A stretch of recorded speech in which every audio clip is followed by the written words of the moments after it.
Fala galera, beleza? Seja muito bem-vindo e muito bem-vinda a mais um episódio do podcast Disciplina Financeira. É muito bom ter você aqui e calma, hoje a gente vai falar sobre alguns assuntos, mas é claro que a abordagem principal vai ser sobre como você pode investir de forma simples, prática, com baixo custo e estar exposto aos maiores mercados do mundo, tanto no Brasil quanto fora. Mas é claro que antes de a gente entrar nesse assunto, e se você quiser saber mais, simples, só ficar até o final desse episódio, eu quero dar aqueles recados que não podem faltar. O primeiro deles é que se você está começando a investir e quer de fato ter uma plataforma de investimento ou não sabe por onde começar, você sabe que nós temos a plataforma de investimento Disciplina Financeira. Para que você possa fazer seu cadastro de forma gratuita, é só ir no link que vai estar aqui na descrição desse episódio.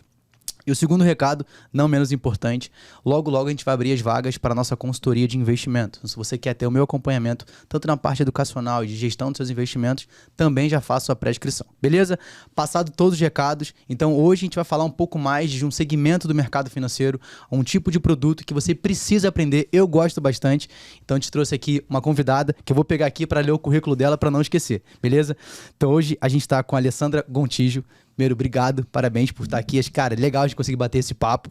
E eu vou apresentar, tá? A Alessandra é sócia-diretora comercial da Investo, que é a primeira gestora de ETF independente do Brasil. A Alessandra tem mais de 10 anos de experiência no mercado, especificamente na área de Investment Bank, onde teve a oportunidade de interagir com fundos de Venture Capital e perceber, principalmente, que a parte de ETF era muito pequena ainda no Brasil, não tinha muita penetração e trouxe esse conhecimento para que de fato a gente possa ter o melhor acesso a esse tipo de produto que eu gosto bastante, beleza?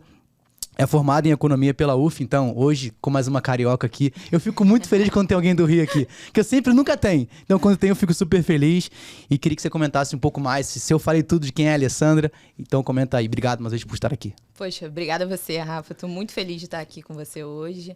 Acho que é uma baita oportunidade estar aqui no podcast Disciplina Financeira, conversando assim sobre esse segmento, que a gente entende, nós da Investo entendemos que existe um trabalho educacional muito importante a ser feito aqui no Brasil. Como você disse, é um mercado ainda incipiente, então, de certa forma, existe um trabalho conjunto não só de fazer com que a gente traga esse tipo de produto para a mesa, né, para o investidor brasileiro, através da B3, né, como também educacional, de explicar o que é esse tipo de produto, como ele é construído, quais são os principais riscos, né, os agentes envolvidos. Mas, enfim, é um prazer estar aqui com você hoje, estou muito feliz mesmo.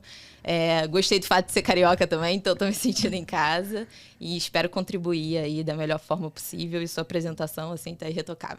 Ótimo, perfeito. Então, assim, para quem não conhece, a gente falou sobre uma gestora independente de ETF. Então, para quem não conhece, né, o Exchange Traded Funds, que são os fundos de índice, né, de forma bem simples explicando, mas queria que você explicasse primeiro o que é ser uma gestora independente. Acho que a gente trazer um pouco dessa ideia de como é que surgiu a Investo, da onde que ela veio, como é que foi trazer isso para o Brasil, de um mercado de fato que é incipiente, que é muito ainda embrionário, tem uma grande dificuldade também de empreender no Brasil, acho que é um grande desafio. Como é que foi essa jornada? Tá, vamos lá. Eu vou contar um pouquinho da história para depois responder, assim, como é que é ser uma gestora independente, né? Então, basicamente, a Invest é uma gestora de ETF. Foi a primeira e hoje é a maior gestora de ETF independente do Brasil. Nascida nos Estados Unidos, né? O nosso CEO, ele foi do Banco Central durante um bom tempo aqui, junto com o nosso CEO, né? O Cauê e o Luiz. E eles perceberam, ainda no Banco Central, que havia um processo ali, eles acompanharam, na verdade, o processo de digitalização ali do mercado, né? Então, com várias aprovações em pauta, de grandes bancos hoje.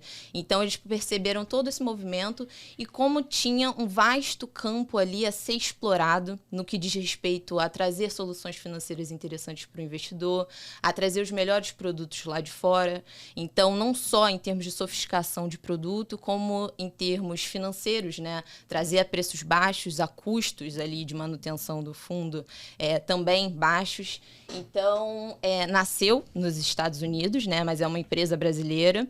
E aí, essa experiência no Banco Central fez com que ele pudesse perceber e ter esse diagnóstico. Ele saiu do Banco Central, né? O nosso CEO, o Cauê, e foi para o Vale do Silício, né?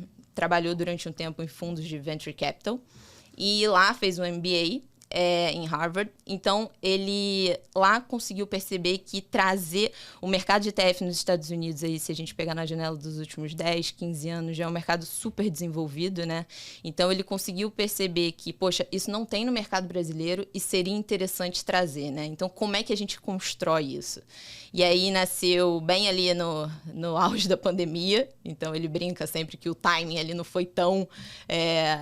assim, incentivador, né? Não foi ótimo, mas ainda assim, como se tratava de um segmento, de novo, ainda incipiente, em desenvolvimento, fazia, né, na época, necessário toda a comunicação com os principais agentes do mercado envolvidos, né? Então, seja custodiante, formador de mercado, enfim, todo aquele ciclo ali do que é importante amarrar aqui em termos operacionais para efetivamente colocar esse produto de pé. Tá. Então, no primeiro ano e meio, a gente tem um pouco mais de 2 anos e meio de atuação, então no primeiro ano e meio, 2 anos, foi uma preocupação muito grande em tornar o processo operacional muito bem amarradinho, de novo, com os principais órgãos reguladores, então envolvendo CVM, B3, Anbima, etc. É um trabalho ali colaborativo, né, de trazer a informação, trazer o que performava já lá fora, funcionava lá fora para cá, e ao mesmo tempo de construção do nosso portfólio. Hoje temos 17 ETFs listados, né? Mas só para fazer um gancho do como a gente se posiciona no mercado como um todo, tá? Então, respondendo sua pergunta agora objetivamente, né, o que é ser uma gestora independente? É ser, assim, totalmente isento de qualquer tipo de conflito de interesse. Como instituição financeira, a gente não está preocupado em trazer um produto que eventualmente tenha um cross-selling, né, tenha algum tipo de sinergia com alguma outra área. Não entrando aqui em mérito do que os principais competidores, entre aspas, né, porque a gente entende que nesse mercado, quanto mais ele for fomentado, mais interessante para nós como gestores independentes, mas é muito importante que a gente tenha autonomia de fato trazer o que melhor funciona lá fora para cá, para o mercado brasileiro. Então, a gente tem um sócio investidor, que é a VanEck, né? É a 5ª maior gestora de ETF do mundo, tem aproximadamente 80 bilhões de dólares de AUM. E, enfim, é um investidor assim, que é super relevante no mercado americano, mas ele tem uma participação minoritária e não exerce nenhum tipo de controle sobre nós. Então, nós temos total autonomia de entender todas as particularidades do mercado no Brasil e, de fato, trazer o que é mais interessante ali sob a perspectiva do investidor. Não, e é legal quando você fala de gestor independente ou de qualquer característica independente, eu sempre gosto de lembrar pra galera, né? É legal quando tem isso porque você evita o conflito de interesse, né? Então o seu foco sempre vai ser no produto final, o que vai ser entregue para quem na ponta vai utilizar aquele serviço, seja um investidor pessoa física ou institucional, né? Mas que na ponta final sempre vai chegar no investidor de fato, né? O quanto aquilo vai resultar no seu bolso. Então acho que é legal trazer essa ideia, é até às vezes difícil você ser independente no Brasil, é um trabalho complicado, que é um mercado é muito grande, mas ao mesmo tempo é um mercado fechado. Então Sim. Você enfrenta diversos desafios para conseguir manter a sua independência. Mas eu acho que quando a gente tem essa característica, isso ajuda muito, né? Entender que eu não trabalho apenas pelo que eu vou receber, mas eu trabalho por um quanto eu vou entregar para o cliente final. Claro. Né? Então acho que esse é um ponto super relevante, né? A nossa preocupação é construir a imagem assim da empresa ao redor disso mesmo, de trazer o que melhor tem ofertado lá fora para cá, né? E de construir, eventualmente, a gente tem alguns ETFs hoje de economia local que a gente construiu junto aos principais provedores de índice do mercado, e que entendendo qual é a dinâmica do mercado hoje, o que a gente tem ofertado, o que conversa com o nosso portfólio, como nós queremos nos posicionar, né? Então, o que tem de valor assim para a gente é, de fato, trazer um ativo que não tenha nenhum tipo de conflito de interesse, não tenha nenhum tipo de ganho em ofertar determinado ativo ou não. Enfim, a gente está preocupado, de fato, em construir. Tem um lado bom, né? Que é essa autonomia que você mencionou, mas tem um lado difícil também, porque, por exemplo, grande parte do nosso trabalho comercial é entrar, assim, no segmento aqui, já abrindo um pouco a cozinha aqui, de investidores institucionais. E é um mercado fechado, né? É um mercado já habituado, com determinadas...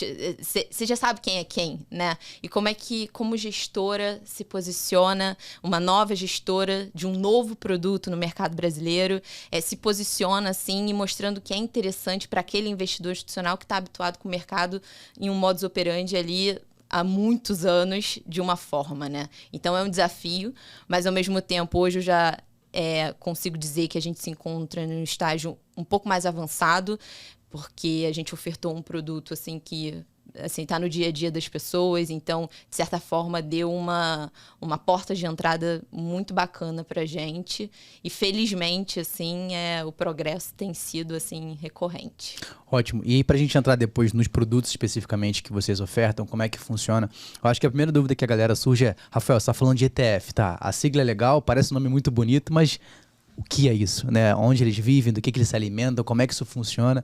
Então, eu queria que você comentasse um pouco o que são os ETFs, como é que isso pode entrar dentro da nossa carteira de investimento, quais são as principais vantagens, os principais riscos, e a gente vai decorrendo ao longo do episódio. Claro, perfeito. Bom, os ETFs nada mais são assim do que fundos de índices listados, tá? Então, basicamente, o ETF ele funciona como uma cesta de produtos de determinados ativos para determinadas teses. Explico. Existem os ETFs de renda variável internacional e dentro desses ETFs eu possuo algumas ações da economia global como um todo, né? Então, o ETF, ele tem dois agentes, assim, na construção do ETF ali. Você tem o provedor de índice, que é o agente responsável por criar a metodologia, o gestor, que é o responsável por seguir a metodologia criada pelo provedor de índice. É óbvio que, né, o ETF, sendo um fundo de índice, ele é listado, né, então ele é disponível para todos os tipos de investidores, assim, não tem nenhum tipo de limitação de ser investidor qualificado, nada. E basicamente, é um veículo em que você, pelo fato de você estar seguindo o índice de referência, você traz à tona aqui o tema de gestão passiva, né? Eu tô tentando não ser tão técnica assim, mas eu acho que... Fica tranquilo, eu volto na tecla SAP aqui, fica tranquila. Não, mas então é basicamente isso. É um fundo de índice. Então, de novo, o provedor de índice desenvolve uma metodologia, o ETF vai ter sempre uma metodologia pré-determinada, então o investidor tem o conforto de saber no que ele está investindo e não só saber, como poder acompanhar. Existe um rebalanceamento, né, desse tipo de ativo que pode ser mensal, trimestral, semestral, a depender da particularidade do ativo, de como foi construído, mas o importante é que a carteira é totalmente transparente. Então, você, Rafa, pode entrar no site e baixar na hora o que o Lord Jones, que é um ETF nosso de economia global, qual é a carteira desse tipo de segmento, desse tipo de ativo, né? Então, ele traz para você, para o investidor no final do dia, uma tese, o que é muito importante. Você não concentra ali em determinadas empresas. Então, você consegue investir em determinado segmento, que pega um ecossistema dentro daquele segmento. E dentro dessa tese, você tem um custo muito baixo, porque é uma gestão passiva. Então, a gente está falando, o valor agregado da gestão passiva está muito associado ali ao lado operacional. Eu tenho que garantir que, como gestora, a gente está fazendo com que o ETF consiga estar seguindo o respectivo índice de referência. Ótimo, então, beleza, perfeito. E aí vou trazer um pouco mais para cá, que aí talvez a galera vai visualizar isso melhor. Então pensa o seguinte, quando você abre lá o Jornal Nacional, a William Bonner, acho que é o William Bonner até hoje, né? Eu não assisto muito, mas ele fala o seguinte, olha, o índice Bovespa hoje caiu 1% ou subiu 1%. Então, tem um índice ali. Então, esse índice ele é composto de uma quantidade de empresas. Mais ou menos 85 empresas no dia de hoje que a gente está gravando. Então, significa que aquilo ali eu tenho um índice que tem várias empresas dentro daquele índice e de acordo com a movimentação média de cada uma delas, eu tenho o resultado final no final do dia, beleza? Significa que um ETF ele vai replicar, ele vai espelhar aquele índice. Então, cada hora, de acordo com o ETF, ele vai espelhar um tipo de índice. Então fica mais fácil o quê? Foi o que a Ali falou, você tem a vantagem de você diversificar, então você não fica concentrado em ter que comprar uma única empresa. Então pensa, o investidor pessoa física comum, que eu sempre falo aqui, imagina um cara ter que fazer uma análise, por exemplo, da Petrobras. E aí mudou o governo, o cara não sabe o que vai acontecer. E agora, como é que vai ser a política de preço? Vai ficar internacional? Vai pro dólar? Não vai? Como é que vai acontecer? Quem é o novo presidente? Enfim. Ao invés de você ter que segmentar todo o seu risco num único copo de café, cara, é mais fácil fazer o seguinte, eu vou comprar uma garrafa. E na garrafa eu tenho várias xícaras de café aqui. Se uma xícara estiver ruim, beleza, eu tenho mais de 82 xícaras aqui que vão me dar um bom resultado, sacou? Então o ETF traz essa vantagem. E foi o que ela falou, você consegue ter baixo custo. Hoje você investe no ETF, sei lá, com R$100 você consegue aplicar no ETF, por exemplo. Consegue. E é um custo de 0,30%. de taxa de administração ali ao ano. Então, adorei a metáfora, mas é exatamente isso, né? E o fato de você investir em várias empresas, né, através de um ativo, isso faz com que seja mais fácil para o investidor, assim, desconcentrar, né, pulverizar risco, né? E fazer com que consiga ser impactado ali, positivamente ou negativamente, de uma forma um pouco mais sutil, digamos, né? Você não está exposto a uma determinada ação e essa ação, ela enfim, acaba sendo muito volátil e você acaba expondo parte do seu patrimônio a essa volatilidade. Então, você consegue, sim, expor um ETF de renda variável a um ETF volátil, mas é um ETF volátil que pega todo um segmento. Então, esse ETF que eu dei de exemplo, né, do World 11, ele é um ETF bem clássico, que é o VT lá fora da Vanguard, né? E ele investe em mais de 9 mil empresas. Então, pensa... poxa, por mais que a economia americana esteja talvez andando um pouco de lado, ali indicando o final de um ciclo ali de ascensão dos últimos 15 anos, o ETF, né, global, ele consegue pegar também a economia de outros países desenvolvidos e países emergentes. Então, é o ETF que você consegue alocar metade ali na economia americana, mas também surfar esse... Eu gosto sempre de dar esse exemplo, porque eu acho que é um exemplo muito mais tangível e amplo, né? Porque a gente pode falar aqui de outros, mas a minha ideia aqui é trazer isso para a mesa, de que, de fato, você consegue descentralizar e para o cara que está ali em comunicação final, o banker ou assessor responsável pela conta, ele tem um conforto muito maior, né? De falar qual é a história da tese, né? O storytelling ali para aplicar em determinados ativos, com base, obviamente, no perfil do investidor, né? E aí você tocou num ponto, né? A gente está vivendo, por exemplo, no mercado americano, talvez no final de ciclo ali dos últimos anos, e eu queria trazer agora para uma visão mais macroeconômica Brasil hoje, né? Então, qual seria o seu ponto de vista? Hoje a gente vê, cara, uma renda fixa maravilhosa, né? Então, de volta aos 1% ao mês, isso é extremamente positivo. É claro que a gente, a última semana, viu a inflação caindo um pouco, a perspectiva de inflação. Pode ser que a gente venha a ter um corte de juros na próxima reunião do Copom. Não sei como é que vai ser esse posicionamento do Campos Neto, enfim. Mas queria que você a sua visão. Tipo, hoje a gente tem uma renda fixa muito boa. A gente tem a bolsa ali andando quase que de lado, a gente não sabe o que pode vir a acontecer. E como é que você tem a visão hoje, Ale? Como é que você vê esse mercado? E depois, como é que a gente pode encaixar os ETFs nesse momento que a gente está vivendo? Então, né, falar de mercado assim, brasileiro e internacional e de renda variável ali está um pouco sensível, né? A gente está vendo um mercado aí que, como você bem colocou, taxas de juros super altas. Então, é difícil, assim, para a renda variável estar mais atrativa do que o investimento em renda fixa, né?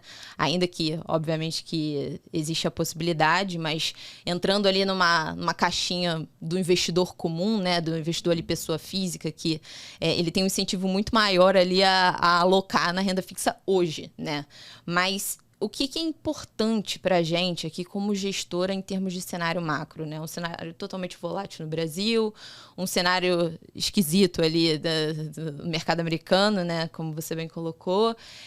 O importante para a gente é fazer com que a gente, através dos nossos ETFs, como eu disse hoje, 17, seja o mais amplo possível em termos de, ok, eu tenho a taxa de juros super alta aqui no Brasil, qual ETF que vai ser interessante para você, investidor, alocar, né? Poxa, a gente tem o LFT11, né? Que foi o que a gente lançou em meados de novembro e vem sendo recorde de captação. Não à toa, assim, é óbvio que o ETF tem suas particularidades super interessantes para o investidor, em termos de otimização tributária, rentabilidade interessante, etc. Mas também é o timing, né? A gente está falando de 13,75, né? De taxa de juros. Então, poxa, é super... Você tem um estímulo muito grande. Mas, ao mesmo tempo, existe uma oportunidade muito grande, né? Tem várias empresas ali que estão com múltiplos mais comprimidos. Então, vale a pena olhar também de uma forma um pouco mais ampla, outros tipos de segmentos, não só o que a gente... O que está mais fácil aqui, entre aspas, né? Em termos de rentabilidade, assim, no D0, digamos, né? Mas, como gestor, a gente quer posicionar o nosso portfólio da forma que você consiga surfar todas essas ondas ao redor do mundo. Então, seja em determinados segmentos, tecnologia americana, gaming, porque eu ia falar o ETF ao invés de falar o segmento. Segmento de agro, enfim, small cap. Então, a gente quer construir algo que seja o mais completo possível sob a perspectiva do investidor.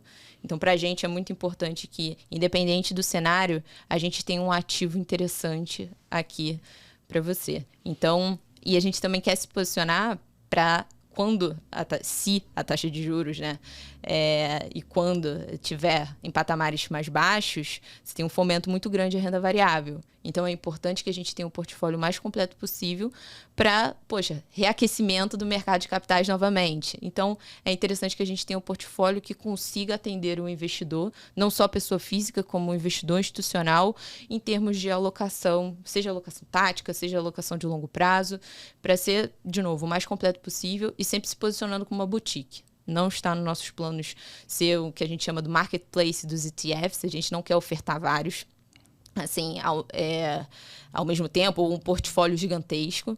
A gente tem o cuidado de funcionar, a gente gosta de fazer um comparativo como uma boutique, em que traga o que melhor tem lá fora para cá, para o Brasil. E inevitavelmente o mercado americano é muito mais desenvolvido que o mercado brasileiro, né? Então você tem uma quantidade significativa de ETFs listados lá fora, comparado com o Brasil ainda é muito pequeno. Você vê um mercado muito mais desenvolvido. Então acho que é bem legal a gente olhar para o mercado que já passou ao longo do tempo, né? Já se provou ao longo de muitos anos, ainda é a economia mais forte do mundo. Então calma aí, alguma coisa lá tá funcionando melhor do que aqui. Deixa eu dar uma olhadinha no que tá rolando lá e trazer para cá, né? A gente sempre brinca que no Brasil o jornal chega depois, né? Então a notícia sempre chega depois, mas vai chegar. Exato. Então você olha para lá, isso aqui funcionou. Vamos esperar um ano e meio, vai estar chegando aqui. Então acho que ter essa visão e trazer para cá é super legal. Mas posso só fazer um comentário Até antes da sua... em relação a esse comentário, que a gente sempre traz dados, né? Porque é sempre mais interessante para qualquer tipo de investidor, né? Mas tem um gráfico, né, que ele mostra a evolução do mercado de ETFs nos Estados Unidos e a evolução do mercado de ETFs na América Latina, né? Então, a gente vê, assim, realisticamente esse delay, assim. Então, se a gente pegar a janela dos últimos 10, 12, vamos arredondar aqui, 15 anos nos Estados Unidos, foi um mercado em total ascensão. Então, hoje são aproximadamente 3 mil ETFs listados. Hoje, database 2022, né? 3 mil ETFs listados, né? Então, um mercado, assim, que a gente está falando de um universo em que o ETF, ele representa 12% do mercado de equities nos Estados Unidos, né? Então, ele já tomou um corpo muito grande, ele já está no dia a dia do investidor. O nosso trabalho aqui como gestora é justamente entender esse movimento que já está começando a acontecer, está no início, né? A pandemia e somada à taxa de juros ali baixa, e aí, de novo, esse fomento do mercado de renda variável, né? Recordes de CPFs cadastrados na B3, somado a uma demanda reprimida por esse tipo de produto, fez com que ali de 19 para 20, assim, desse aquele pico, né? Então, a gente entende que esse mercado tem um potencial gigantesco, assim, uma capacidade de penetração no mercado como um todo. Hoje representa aproximadamente 0,6%. Então, é muito pouco, assim. Existe uma avenida aí de crescimento, mas o Brasil também se posiciona de uma forma muito interessante. Assim, 50% do desempenho do mercado de ETFs são 16 bi de dólar em 2022 de AUM. O Brasil é 50% disso. Então, a gente sempre gosta de trazer isso, porque o que você falou, de fato, se comprova aqui em dados, né? Então, a gente brinca que é o delayzinho do Brasil, comparativamente falando.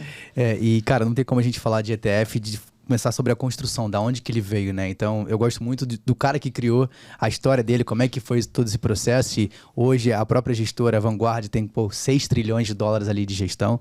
Mas, para quem não conhece, o ETF ele começou ali em 1976 com o John Bogle, e basicamente ele falou o seguinte: cara, olha, eu acredito que se eu pegar uma quantidade significativa de ações, jogar dentro de uma cesta, elas vão me entregar um resultado muito melhor do que uma única empresa. E eu quero comprovar isso e vou criar um ETF, né? Que hoje em dia se chama o VOO, que é o da Vanguard mesmo, que significa o seguinte: ele pega ali, ele replica o S&P 500, as 500 maiores empresas do cenário americano, que basicamente muitas delas são as maiores do mundo, né? Então, se a gente for pegar, por exemplo, em alguns dados de 2010 para cá, ele entregou quase 250% de retorno ao longo dessa janela. Ele falou assim, olha, eu vou criar isso aqui, e aí começou a história dele, é claro que foi da atração nos últimos 15 anos, mas você vê que uma ideia ali, que, cara, para mim foi sensacional, foi genial o que ele fez, acabou trazendo mais vantagem até para a pessoa física mesmo, de começar a investir, de ter maior diversificação, e trouxe agora, vocês conseguiram trazer isso para o Brasil com uma maior proporção, tanto educacional, institucional, e conseguir permear isso para os próximos anos, né? Total. Eu brinquei aqui com o Rafa antes da gente começar, né? Que falou do Bogle, a gente se sente até um pouco mais confortável, assim, porque é exatamente isso.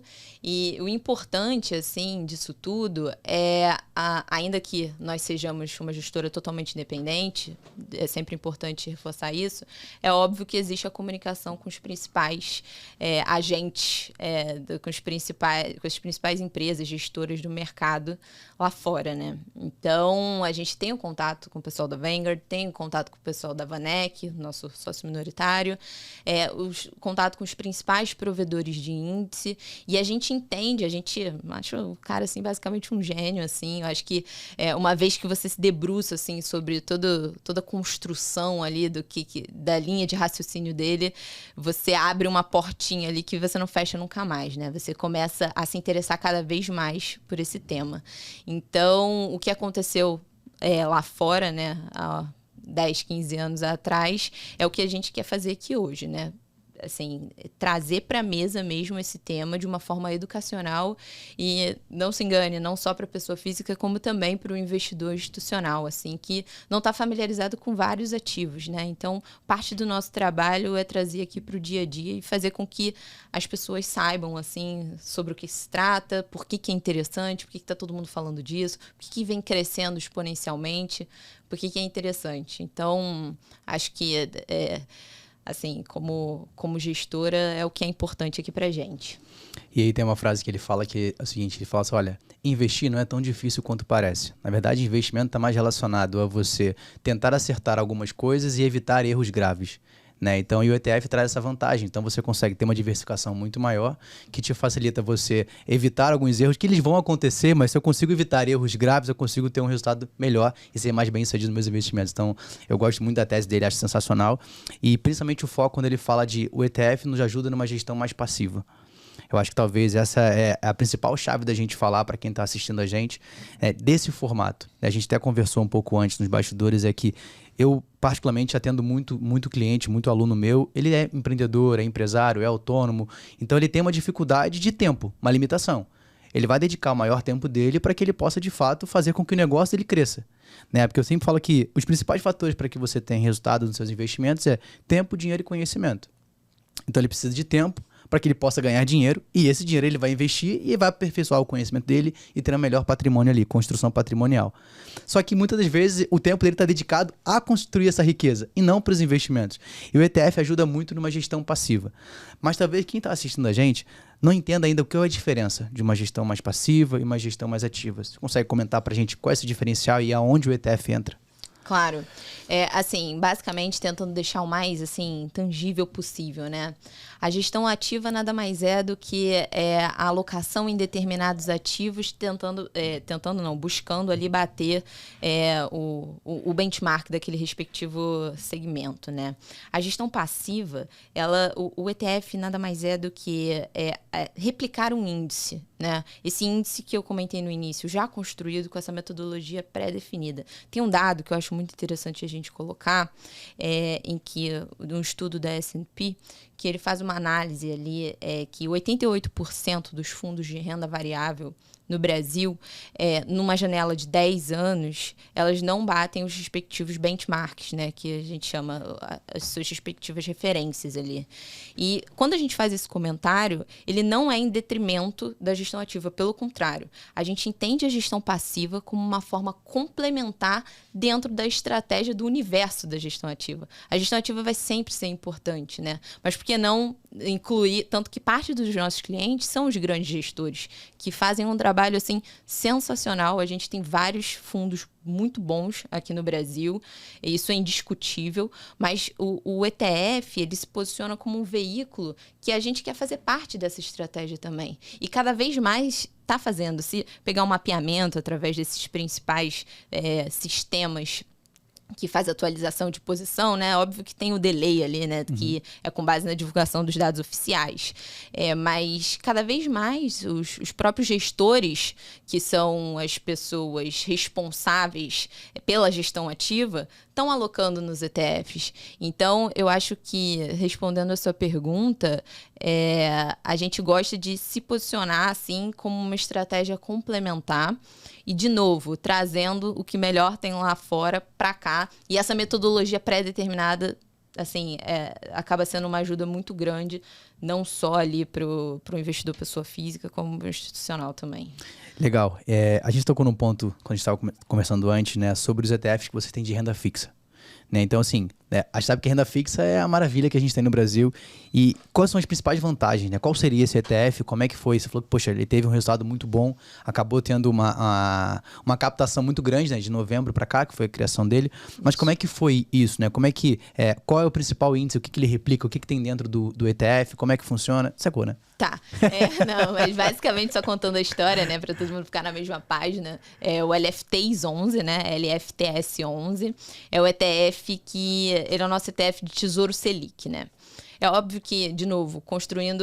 A gente tem uma equipe, assim, equipe como um todo, tá? Super engajada em entender oportunidades do mercado, o que faz sentido, se existe uma demanda reprimida, não existe, o que é interessante sob a perspectiva do investidor e, claro, em fit aqui, combinando aqui com o nosso portfólio, né?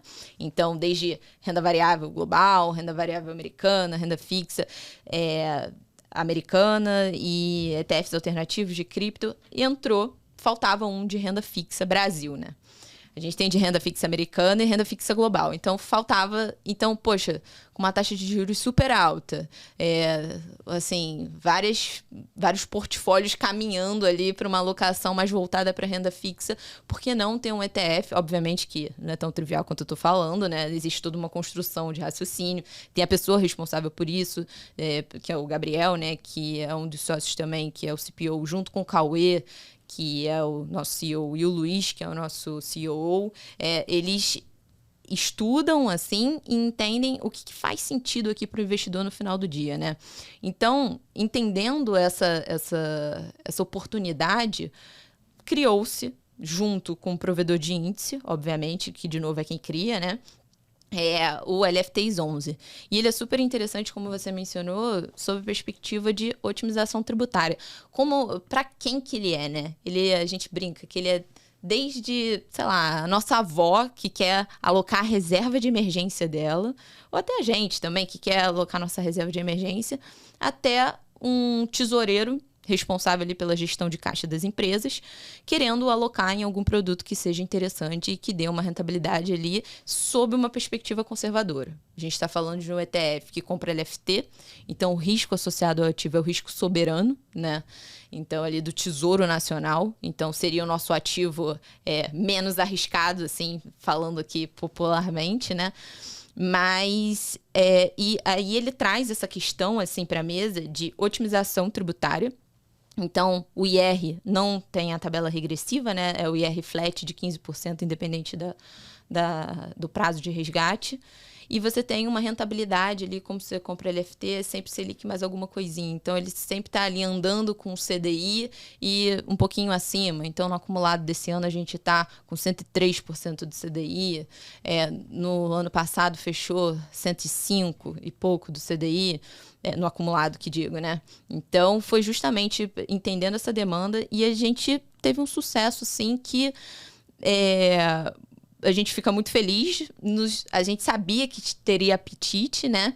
Mas, ao mesmo tempo, a gente entende que é o timing do mercado também, né? somado a um produto super inovador dentro desse segmento de renda fixa Brasil.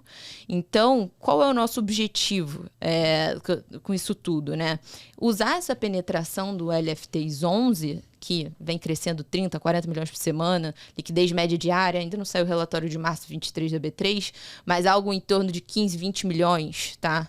E vem sendo top a DTV, né, de volume ali negociado da B3 desde o lançamento. E o nosso objetivo com isso é usar essa penetração da gestora do LFTs para poder falar aqui sobre o segmento de ETF como um todo. Então, tem várias pessoas que falam, caramba, eu não conhecia. Teve um investidor institucional, no caso, que a gente fez uma reunião semana passada, ele falou, caraca, eu sou investidor do LFTs, mas eu não sabia que era de vocês. Que portfólio legal. E aí é um trabalho de formiguinha, de novo, é um mercado incipiente, então a gente tem que todo dia estar trazendo esse tema aqui para a pauta. Então, basicamente, é um ETF super bem visto e requisitado, e a gente está bem feliz com o resultado, assim, e a gente está pensando aqui a longo prazo, né? Como é que é um ETF que, obviamente, ele está com mais atenção em função de todo um cenário ali macroeconômico, né? Mas a gente quer usar disso para penetrar sobre demais segmentos. Eu acho que até a questão de cenário, de fato, ajuda, mas também você pensar que é um ETF que traz para a gente uma certa garantia, um menor risco, porque está relacionado a títulos públicos, né? Então você tem essa vantagem. A gente sabe que para o investidor iniciante, o intermediário, ele está naquela construção de reserva de emergência, então ele tem muita dúvida de onde colocar. Então e muitas vezes ele tem uma emergência no meio do caminho e precisa usar, então ele tem essa vantagem de uma tributação mais baixa. E isso é sensacional, porque você pensa, poxa, se ele precisar usar nos primeiros 6 meses, cara, 22,5% de IR que ele paga. Né? Tudo bem que é sobre o lucro, mas de fato é 22,5%. Agora, se ele precisar usar num período mais curto, ele conseguir ter uma tributação de apenas 15%, se não me engano, né? Isso é muito vantajoso. Então, acho que acaba pensando para a pessoa física comum, muito bom.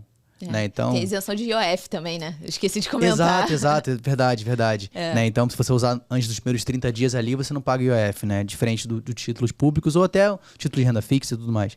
Então, acho que é uma vantagem muito importante. Como você falou, acaba a pessoa que não conhece muito o mercado. Cara, começa por aqui, né? Então, algo que é mais tangível, que eu posso usar quando eu quiser. E eu falo, opa, mas tem outras possibilidades. Exato. Legal. Eu acho que um dos que eu estava acompanhando de vocês lá, que eu gosto bastante, é o de renda fixa americana. Né? Até porque existe uma barreira de entrada muito alta para quem quer investir através de rates ou de bonds, é muito mais complicado, né? Para o investidor pessoa física. E quando a gente olha para o cenário de hoje, sempre tem a questão de, olha, tem que dolarizar a sua carteira, dolarize sua carteira. A gente já falou bastante aqui no podcast, tem um episódio, inclusive, se você quiser depois acompanhar, joga aqui para baixo, você vai achar que a gente fala especificamente sobre dolarização de carteira e as formas de dolarizar. E até o convidado falou assim, cara, eu acho que a melhor entrada é pelos ETFs, né? Ah, que bom. E aí foi junto com o Renan, foi bem legal que a gente falando, mas queria que você comentasse um pouco desses ETFs do mercado americano, principalmente a parte de renda fixa. Eu acho que é uma coisa que não é muito comum pro brasileiro, ele não conhece, né? Então, às vezes eu que estou na ponta diretamente com o investidor ali, cara, dificilmente ele conhece, ele não sabe como fazer. E eu acho que isso é importante, principalmente a parte de renda fixa. Hoje que a gente vê uma renda fixa americana que a gente nunca viu nos últimos 30 anos, né? Exatamente. Não tem jeito, assim, né? Acaba sendo sempre uma composição de fatores, né? Mas então, como a gente está vendo uma renda fixa americana super atrativa em função do aumento da taxa de juros lá fora, é natural que ETFs de renda fixa americana fiquem mais em evidência, né? Mas eu acho que, além disso, o fato do mercado brasileiro estar apresentando uma volatilidade ali que, sem juízo de mérito, uma volatilidade que é dada, né? Assim, só não vê quem não tem recursos alocados aqui no Brasil, é natural que a pessoa busque uma dolarização de patrimônio, como você bem colocou, né? E o ETF, ele acaba sendo a forma mais fácil de você fazer isso sem tirar o seu dinheiro do Brasil, né?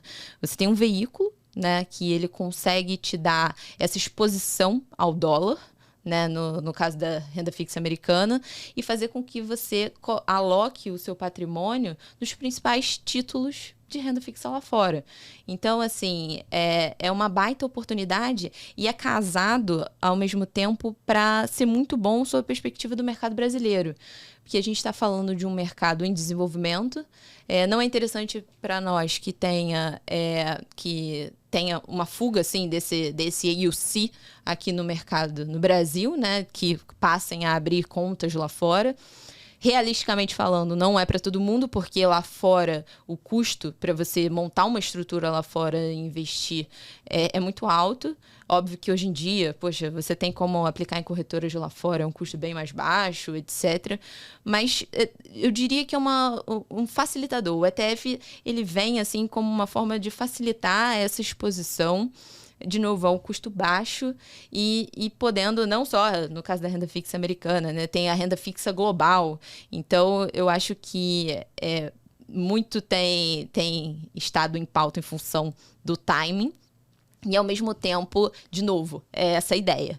Independente de cenário macroeconômico, vai ter sempre um ativo que é interessante sob a perspectiva do investidor, seja ele pessoa física, seja ele institucional. Então, para a gente é importante isso. Ótimo. E a gente tava respirando na hora que eu respirei. Mas tem uma situação que eu acho que quando a gente sempre fala de ETF, acaba surgindo na pauta, eu sempre converso muito, principalmente agora que a B3 autorizou que alguns ETFs viessem com pagamentos de dividendo. E aí, só para a galera entender o que está rolando. O que acontece é que muitos ETFs lá fora pagam dividendo, né? E o que acontece é que a gente gosta, né? A gente é muito visual, a gente gosta de ver aqueles centavinhos pingando na conta ali, né? Então, para quem já investe, por exemplo, em ETF americano, cai ali alguns centavos em dólar, né? Então, alguns cents ali que brilha os olhos. E isso no Brasil não tinha até então, né? Então foi autorizado recentemente. E como é que vocês veem essa possibilidade, né? Porque eu acho que pode ser uma forma de ter um olhar ainda mais aprofundado e as pessoas olharem mais para o ETF, uma vez que tem essa capacidade. Hoje, basicamente, os ETFs, os dividendos, desculpa, são reinvestidos no próprio ETF. É isso. Né? Então acho que a galera ainda não olha, ela precisa ver, precisa tocar. Como é que vocês enxergam essa ideia? É engraçado, né? Porque o dividendo ele tem um apelo comercial, sensacional, né? Muito. Nossa, tá pingando ali, então tô ganhando dinheiro, né? Mas foi o que você bem colocou, Rafa. A distribuição ela não ocorre, ela é reinvestida, né? Então você tem um impacto ali sobre o ativo.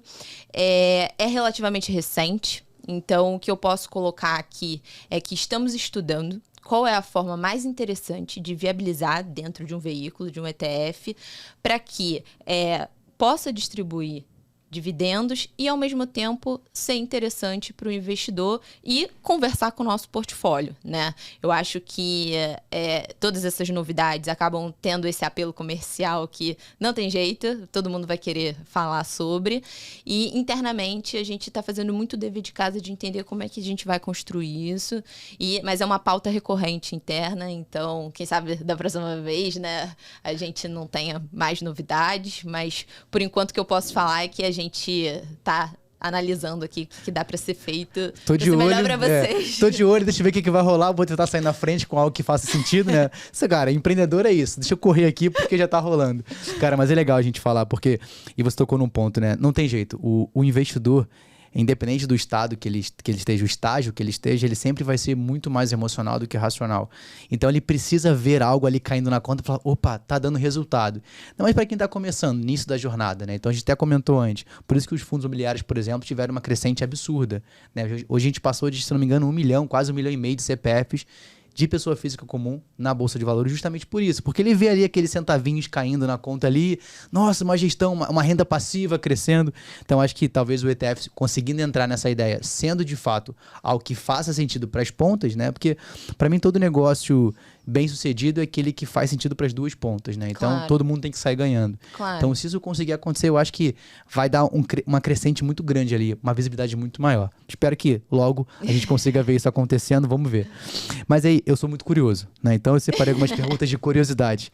E a primeira pergunta é tipo, cara, qual ETF de vocês é mais negociado hoje?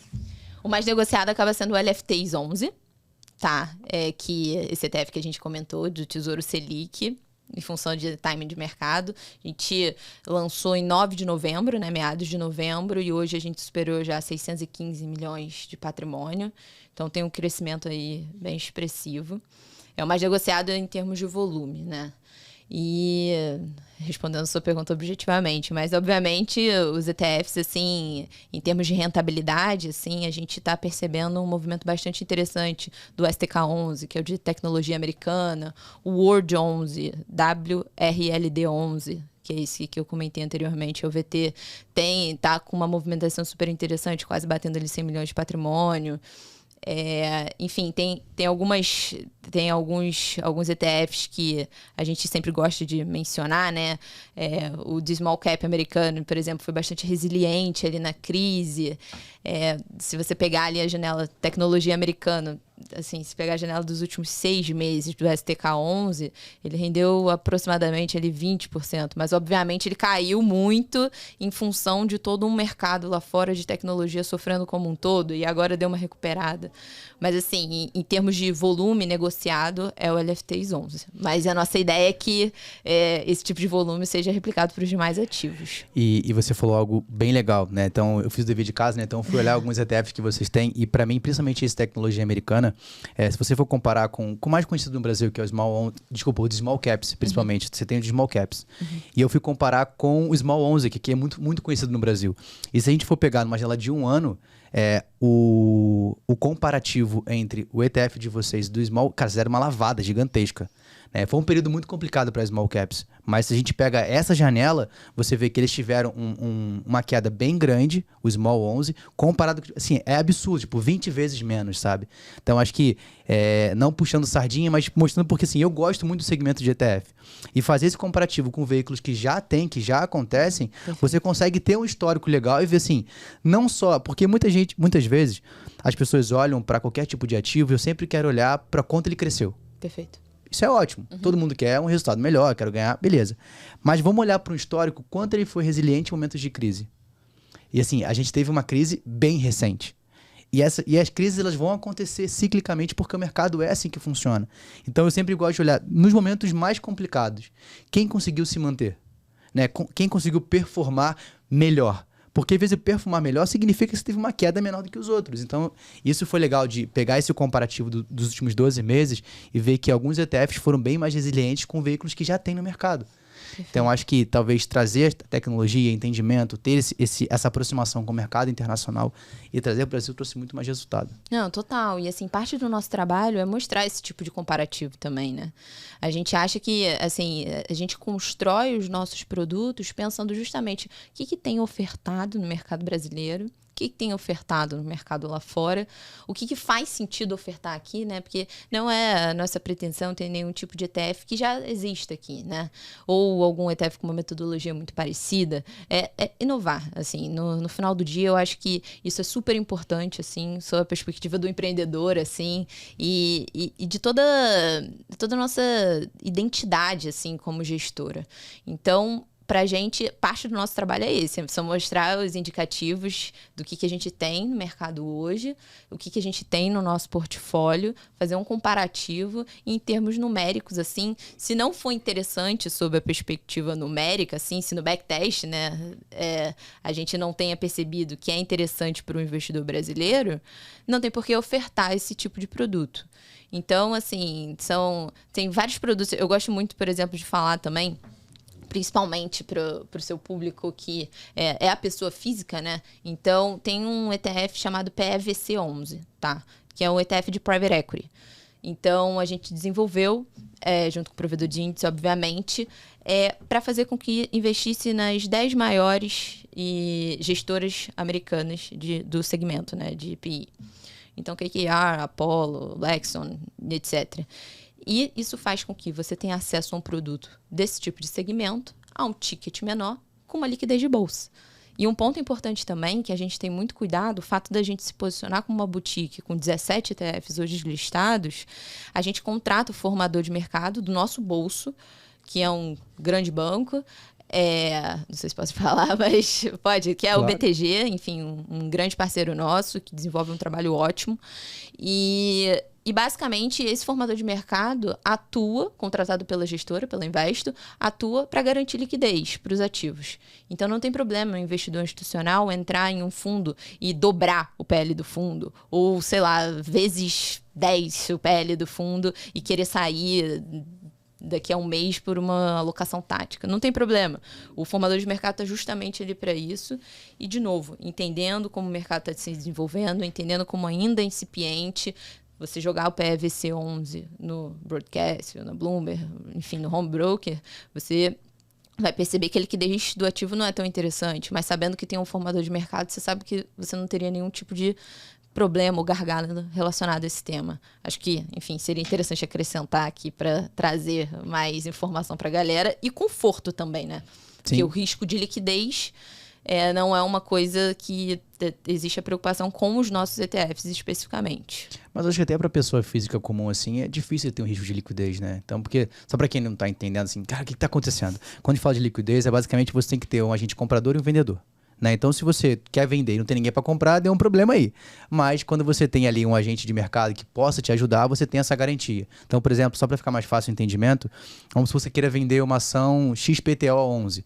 Você quer vender, você vai abre o seu home para sua corretora, plataforma de investimento e disciplina financeira, você vai abrir lá, você vai abrir o seu home broker, você vai colocar, quero vender o XPTO11. Tem que ter alguém do lado querendo comprar. Se não tiver, deu ruim. Então você precisa ter. Quando, por exemplo, você pega um título público, você tem uma garantia soberana. O título público ele é obrigado a comprar o título, independente se tem ninguém ou não. Ele vai lá e vai garantir. Então o que ele está trazendo pra gente é que você não precisa se preocupar com isso. E eu acho que até para a pessoa física comum é uma preocupação a menos, porque a quantidade de negociação que a gente vai fazer ali em determinado momento não é tão grande. Então acho que esse é um ponto super positivo. Acho que era isso, né? Não, perfeito. É muito mais importante para o investidor institucional, que os cheques são muito maiores. Um pouco. Mas chegaremos lá com pessoa física, talvez.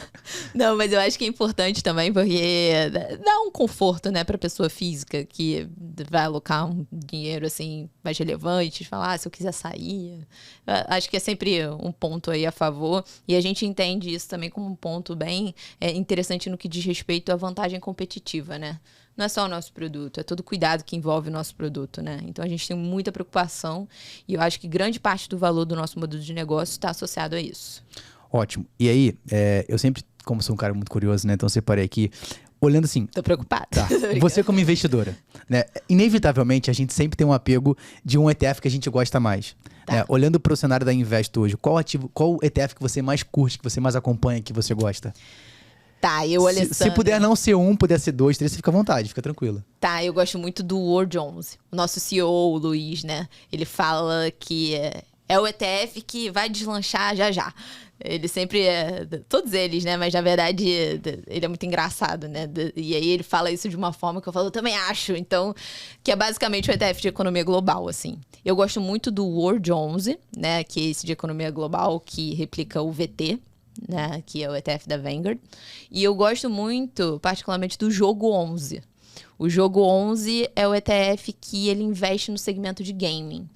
E eu gosto de falar dele toda vez que eu tô conversando assim, com os investidores ou com um público maior, principalmente com o público que está ali no dia a dia com o cliente, que você, assim, ao investir no Jogo 11, você está investindo no segmento de gaming, né? Num ecossistema de gaming. Você não está investindo em uma determinada empresa. Então, o mercado de gaming, ele, assim, os números comprovam que ele cresce exponencialmente dia após dia.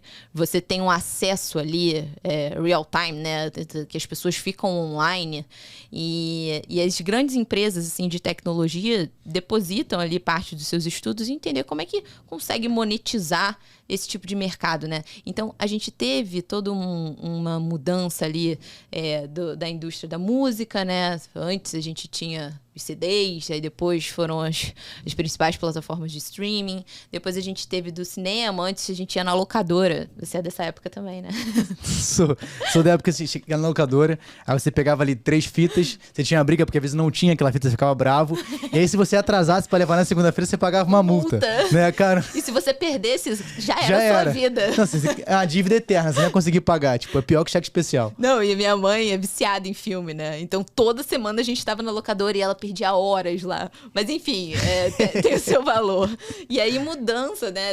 Agora você tem todas as plataformas, né? Apple TV, Netflix, enfim. E a indústria de gaming, assim, a gente acredita, assim, que vai ser a mudança de mentalidade, né? Antes era só um acesso, que a gente tinha nosso lá, Nintendo, soprava fita, trocava o lado, né? Pra jogar. Sei porque eu tenho irmão homem. E aí agora é todo um entendimento de uma indústria e como é que ela se posiciona para monetizar esses acessos simultâneos, que é uma mina de ouro, né? Então, esse ETF, basicamente, ele compra empresas em que parcela do faturamento das empresas esteja associada a esse tipo de segmento, tá? E ele consegue investir no ecossistema como um todo. Então, particularmente, eu acho que se for para eleger os 2 queridinhos aí, seria o Word 11 e o Jogo 11. E falando sobre a questão do gamer, né, do setor, alguns estudos têm a intenção que acredita que esse setor ele vai duplicar até 2026, movimentando algo em torno de 2,6 bilhões de dólares. Então, assim, é muita grana. Então, de fato, você conseguir se posicionar de forma diversificada, porque, por exemplo, é um setor que eu não conheço, né? Eu sou da época do Nintendo 64 e Super Nintendo, né? Então, Mario Kart, Donkey Kong, cara, isso é minha área. Mas eu parei ali. No máximo, hoje, um FIFA que eu jogo de vez em quando. Então, assim, eu não tenho ideia do setor especificamente. E aí, para mim, que eu acho que a grande vantagem de um ETF ou qualquer tipo de fundo é justamente você estar designando aquela sua falta de capacidade. É normal você falar que você não sabe. Você vai colocar para um gestor que é profissional, que tem uma estratégia de investimento específica para um setor. E você, cara, eu acredito que essas são as melhores empresas do segmento e eu, com pouco recurso, posso ir lá e alocar uma quantidade significativa de patrimônio, né? Então, eu acho que de equity. Então, eu tenho boas empresas que alguém que é muito mais experiente, muito mais habilidoso do que eu, fez aquela gestão e eu falo, beleza, eu acredito em você, entendi a tese, estamos aqui. Minha grana para que você possa aplicar. Então, eu acho super legal. E o mais interessante é que você consegue acompanhar qual é a metodologia criada para construir esse ETF. Eu, pessoa física, consigo ir lá e acessar, né? Qual é a carteira que eles investem?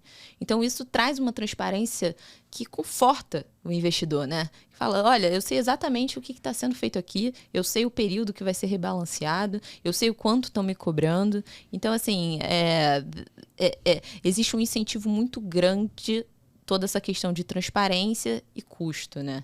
E é exatamente isso. Às vezes as pessoas, amigos que investem, né, vêm conversar comigo, falam, poxa, não consigo acompanhar. Falou, olha, é humanamente impossível.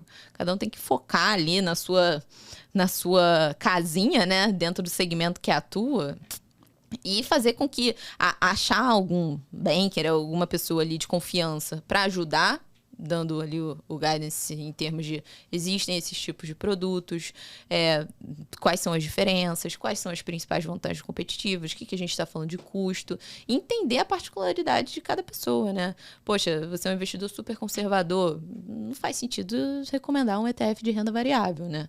Porque vai estar exposto a uma volatilidade que você não tem apetite para isso.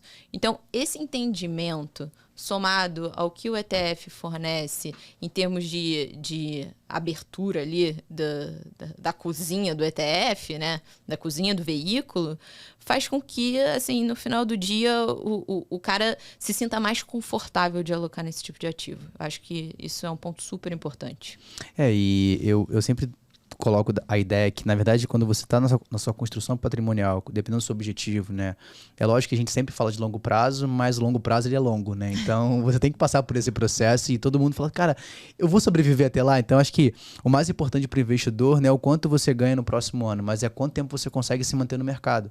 E quando você olha para diferentes ativos, e aí eu vou incluir a parte de gestão passiva, ETF, ou qualquer outro tipo de ativo que você considere importante na sua carteira, você conseguir se manter no mercado ao longo do tempo com tranquilidade, porque para mim, se você investe hoje e amanhã você não consegue dormir, é porque de fato você investiu errado. Né? Então, você conseguir entender qual é o seu perfil, qual é o seu objetivo, como é que é a sua alocação de ativo, né? A gente fala de sustainability, mas existe o sustainability da vida real. Uma coisa é você responder 12 perguntas no conforto da sua casa tomando um café expresso. Perfeito. Outra coisa é você ver no mercado, cara, uma crise chegando, uma crise sanitária, sua carteira caindo 10, 15, 20, 40%. Então, você entender todo esse cenário, se conhecer, agora eu vou começar a aportar. E aí vai entrar, cara. Eu acho que os ETFs, em geral, eles acabam trazendo essa vantagem, né? De ter uma gestão mais passiva, você conseguir se manter mais tempo no mercado, pela questão da volatilidade e uma gestão mais profissional. Então, você conseguir permear essa gestão passiva com uma característica mais ativa também em alguns momentos, vai te ajudar não só a ganhar agora, mas se manter no mercado, que é o mais importante. E essa visão de longo prazo é muito importante para a gente também. Então, na indústria como um todo, mas eu acho que o ETF, tanto que a gente nunca, o nosso apelo para esse tipo de veículo, apelo comercial que eu digo, né, nunca é, tal ETF, no caso do Block 11, por exemplo, que é o nosso ETF de cripto, ele está desde o início do ano naquele top ranking da B3, né, em termos de rentabilidade. Mas o nosso foco não é esse. A gente está falando de um somatório, assim, não tem como falar que ele é interessante porque ele rendeu X em determinado período. Outro ativo é menos interessante porque rendeu Y. Eu acho que é sempre o mais importante, é uma visão de longo prazo, para qualquer ativo que seja, mas dentro aqui da nossa caixinha de ETF, né? É basicamente você investir em um veículo olhando ali para o longo prazo e sem ficar ali preocupado com o amanhã, né? Então, você investiu numa tese, você investiu em X empresas, então em X bonds, seja lá o que for, né? Aí vai variar de acordo com o ativo. Mas o importante é que você desenhou, alocando nesse ativo, você desenhou bem a estratégia que você está optando por. Eu acho que é esse o valor, assim, no final do dia, pro cara que tá ali com a pele dele no jogo, né? Não, eu acho que a ideia de alocação de ativos, asset allocation, como a gente queria chamar, eu acho que para mim é o que mais funciona. Né? Então, se você tem uma boa estratégia, você vai dentro daquelas caixinhas que você abriu na sua carteira de investimento, você vê, aqui eu vou encaixar tanto de renda fixa, aqui eu vou encaixar renda variável, e você vai decidir, eu vou diretamente num Tesouro Selic, eu vou num pós, num pré-fixado, dependendo do momento, ou eu vou preferir colocar num ETF aqui, a mesma parte de renda variável, eu prefiro dedicar mais tempo, fazer uma análise técnica, fundamentalista. Cara, para pessoa comum isso é muito difícil de acontecer. Né? Ele não vai ter tempo disponível para isso. O máximo que ele vai conseguir, ou ter alguém acompanhando, que é o que eu considero mais importante, Sim. Principalmente alguém sem conflito de interesse, ou ele vai seguir uma casa de análise, que não vejo nenhum problema, desde que seja uma casa de análise isenta de conflito de interesse, que é praticamente quase impossível de ter. Mas ok, não vamos entrar nesse mérito aqui. Mas aí, dentro disso, ele vai determinar, eu quero investir individualmente, quero colocar um ETF. Então, acho que a estrutura em geral é o mais importante. Se conhecendo, entendendo, estratégia. Claro. E você falou de longo prazo. E aí eu queria tirar um pouco do campo de investimento e entrar para a parte do empreendimento em geral, do empreendedorismo. Como é que vocês enxergam esse mercado, sei lá, para os próximos 10 anos hoje? Tá. Muito otimista, né? Eu acho que, como a gente comentou ali no início, o mercado brasileiro ele tem o delay ali em relação ao mercado americano, então a gente acredita que esse mercado de ETFs vai cada vez mais se consolidar, tá no dia a dia das pessoas. A gente se posiciona para ser um que a gente chama de hub de informação. É óbvio, a gente não está no dia a dia com o cliente, né? Nós somos uma gestora. Mas a gente quer poder fornecer para as pessoas que estão no dia a dia com o cliente e para os investidores institucionais materiais suficientes que faz com que a gente se posicione como a especialista referência desse tipo de segmento no Brasil. Então, o nosso objetivo é esse. E a gente acredita que, ao longo dos próximos 10 anos, esse mercado assim, vai disparar. Tem um espaço muito grande. 0,6% é muito baixo em termos de penetração. Então, um dado legal também em termos de números de investidores, né? Se a gente pegar 2016 até hoje, né, fevereiro, database sempre um mês antes, né, fevereiro 23, saiu de 21 mil CPFs ali, CPFs não, investidores, né, pode ser CNPJ também, 21 mil para 624 mil. Grande parte, mais de 80%, composto por pessoa física, né? E em torno de 2.500 investidores institucionais. E os investidores institucionais, em termos de custódia, representam um pouco mais de 70% do volume dos ETFs, da custódia dos ETFs, né? Pessoa física fica ali em torno dos 20%. Então, a gente entende que crescendo esse número de investidores institucionais, assim, que é um trabalho que a gente faz de estar sempre em conversa, entendendo qual a especificidade de cada um, qual a estratégia de investimento, o que a gente enxerga que a gente pode encaixar o nosso produto, que foi o que aconteceu no mercado americano. A minha primeira semana, assim, na empresa, foi conversando com o head de sales de uma grande casa lá fora, né? Que é, inclusive, uma das nossas parceiras. De novo, reforçando, 100% independente. Mas, e ele me falando, Ale, olha, o que aconteceu aqui foi que quando um alocou, foi o efeito, assim, manada, assim. Todo mundo passou a alocar e aí a proporção mudou totalmente, né? Então, a gente falando de um tamanho de mercado equivalente a 12,6% do mercado de equities, americano, é um volume super expressivo. São mais de de dólar. Então, assim, a gente acredita que tem um espaço muito grande aqui no mercado brasileiro, mas a gente entende também a importância do trabalho educacional e de informação, de você conseguir entrar no nosso site, conseguir acessar a gente, para a gente ter esse cuidado de estar fornecendo subsídios em termos intelectualmente falando, para que você conheça cada vez mais esse ativo, tenha essa proximidade, né? E ao mesmo tempo sinta o conforto de saber o que você está fazendo. De novo, a gente não tem contato com o cliente, pessoa física final. Então, a gente trabalha muito para que as pessoas que têm esse contato tenham acesso à informação e, caso precise tirar alguma dúvida com a gente tem um relacionamento super próximo. Mas, de novo, se for parar para olhar aqui a janela dos próximos 10 anos, eu acredito que vai ter um volume crescente ali de investidores institucionais que, queira ou não queira, é o que muda um pouco a cara do jogo, né? São cheques, assim. E hoje, se a gente parar para analisar assim friamente, quando a gente começou, mais de 90% dos nossos clientes eram pessoas físicas. E aí, de lá para cá, por demanda reprimida, aquela captação orgânica de pessoas que sabiam já em que estavam investindo. Opa, tem aqui no Brasil agora, vai lá e investe. E agora, com esse trabalho institucional que a gente está desenvolvendo, aproximadamente esse número, assim, os investidores institucionais estão cada vez mais presentes na nossa base. Hoje, representa aproximadamente 30% disso. Então, a gente conseguiu, a gente está conseguindo, na verdade, fazer com que tenha essas alocações já, ainda que mais tímidas, né? Não são aquelas alocações caminhão de dinheiro. E que as pessoas entendam cada vez mais como é que funciona esse mercado e qual o benefício, assim, do impacto da alocação de ativos globais no portfólio, etc.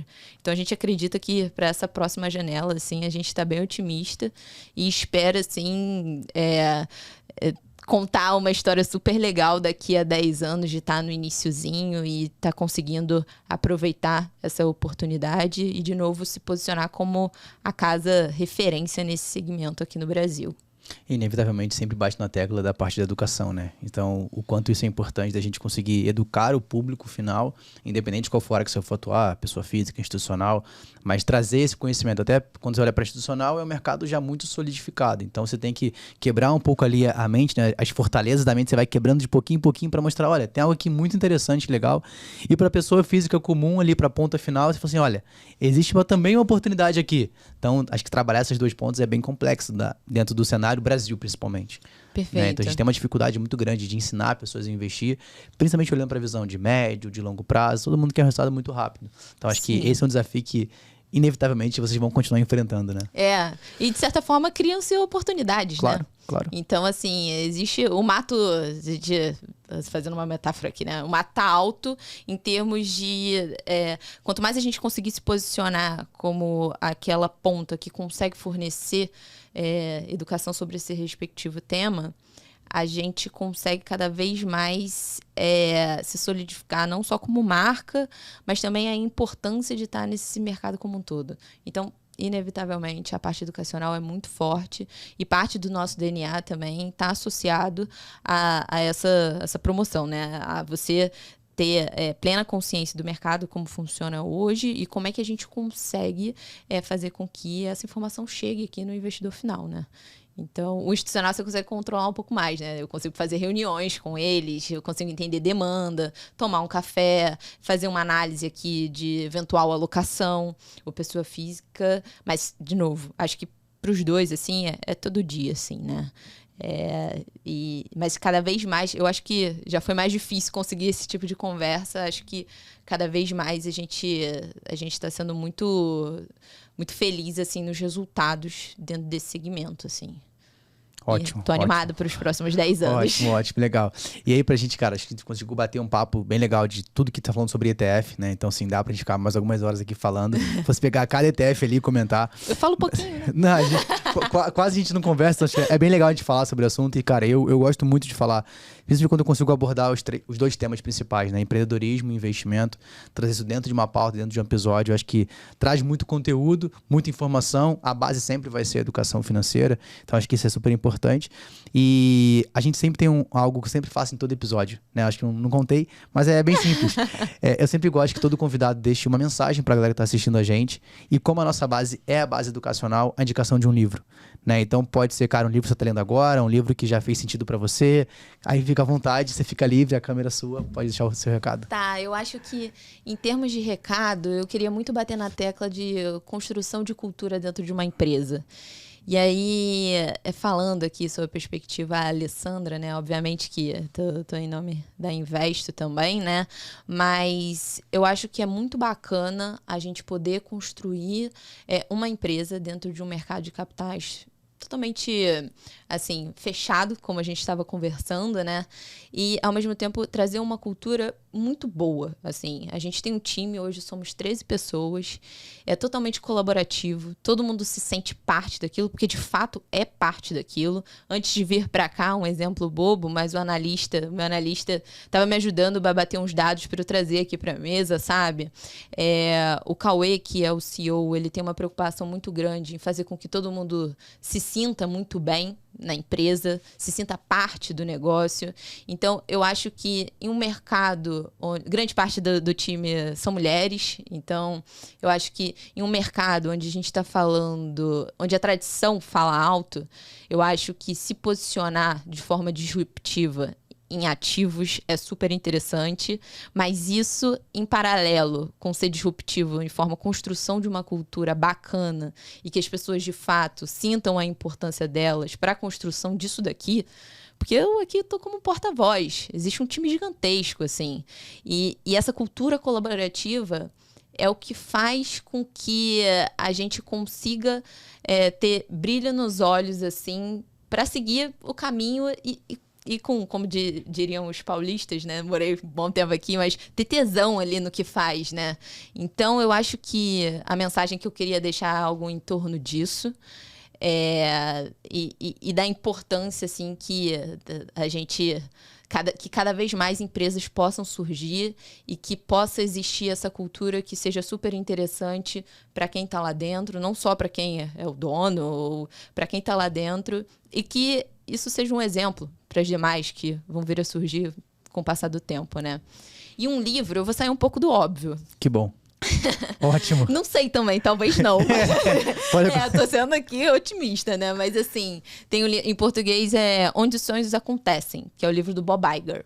Assim, particularmente, eu sou muito fã da trajetória profissional dele.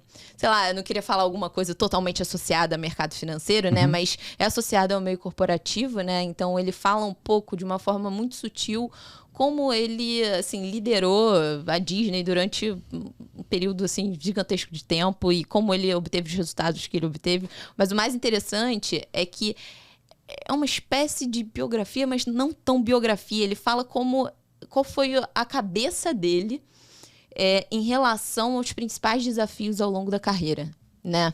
E isso eu acho genial, assim... Se eu pudesse encontrá-lo, assim, falar, olha, faça uma pergunta para ele, seria algo em torno, assim, de uma coisa mais pessoal, né? Como a inteligência emocional dele fez com que ele construísse essa empresa gigantesca que é hoje, sabe? E eu acho ele, assim, excepcional. Se não me engano, foi demitido, teve que voltar, né?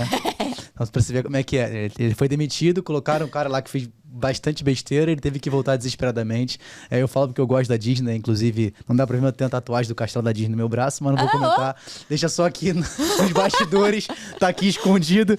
Mas eu gosto pra caramba e é um livro sensacional. Então, vou deixar como indicação.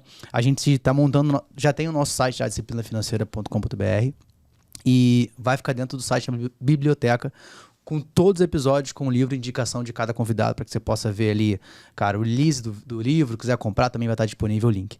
Cara, obrigado. Obrigado ali pela participação, adorei. por esse tempo. Que bom que você Poderia curtiu. Ficar aqui falando. Cara, é legal pra caramba. Acho que o microfone chama atenção, a gente gosta de falar. Mas, olha, queria que você deixasse as redes sociais da Investo, sua, que você deixar. Onde é que o pessoal te acha, como é que procura? Tá, eu vou disponibilizar o meu e-mail. Assim, eu não sou uma pessoa ativa no Instagram, né? Meu Instagram é pessoal, mas eu vou deixar o da Investo, só um minutinho que eu vou dar uma coladinha. Tá, sem mas problema. O meu e-mail, de qualquer forma, é alessandra@investoetf.com, tá? E a rede social da Investo é investo.etf. Mas, assim, pode me mandar e-mail, pode entrar em contato, assim, pelo próprio Instagram da Investo. Não tem nenhum tipo de problema. A gente tem uma pessoa para cuidar desse atendimento, assim. Ainda que entenda que, de novo, somos uma gestora, a gente não tá ali na ponta final, mas que a gente possa ter uma comunicação ali super fluida com o cliente também, que está interessado em entender sobre determinado ativo. E é super importante com que o cliente se sinta valorizado pra gente. Ótimo, vou deixar o link aqui e também você pode entrar no site, né? Então lá tem até a história deles também lá, tem todos os ETF listados, como é que funciona cada um, qual é o portfólio. Então, o cara é legal pra quem você quer conhecer e é bem explicativo, ele é bem didático, fica tranquilo, tem vários gráficos, quem gosta de gráfico, então fica à vontade. Beleza, galera? Lê, obrigado pela sua participação, por esse tempo aqui. E você já sabe, né? Não deixe de curtir, comentar, compartilhar, manda no grupo da família, pra todo mundo, pro seu amigo investidor que sempre fala de alguma coisa, manda pra ele poder entender um pouco mais. E não se esqueça, toda terça-feira, ao meio-dia, estaremos aqui, beleza? Grande abraço, até a próxima, fui, valeu! Tchau, gente!